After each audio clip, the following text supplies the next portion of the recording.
Shooting করছি, থাইল্যান্ডে shooting করছি, সুন্দরবনে শুটিং করছি, দেশে মানিকগঞ্জ, কক্সবাজার, কত জায়গায় কত আউটডোরে শুটিং করছি। তিথিও ছিল অনেক শুটিংয়ে। ওইসব শুটিংয়েও কিন্তু আমার আশেপাশের মানুষগুলা যারা প্রিটেন্ড করতো যে তারা আমার শুভাকাঙ্ক্ষী, বাট অ্যাকচুয়ালি তারা আমার শুভাকাঙ্ক্ষী না, ওই মানুষগুলা কিন্তু তখন ইকরাকে অনেক ট্রিগার করতো।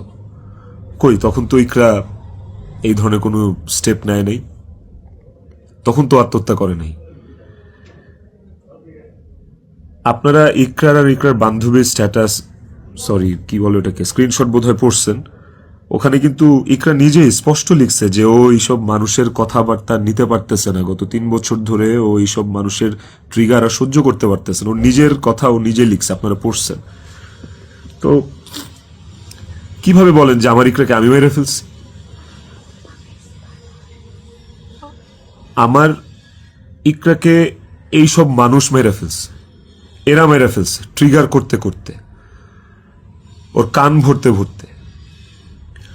ইকরা ওয়াজ সো সফট হার্টেড, ও বাইরে থেকে অনেক শক্ত কিন্তু ভেতরে খুব নরম একটা মানুষ ছিল। ওকে খুব সহজে ম্যানিপুলেট করা যেত, ও মানুষের কথা বিশ্বাস করত, কারণ ও খুব সহজ সরল ছিল। তো এই আশেপাশের মানুষগুলো এই সুযোগটাই আসলে কাজে লাগাইছে, আশেপাশের মানুষগুলো এই চান্সটাকেই আসলে ইউটিলাইজ করছে।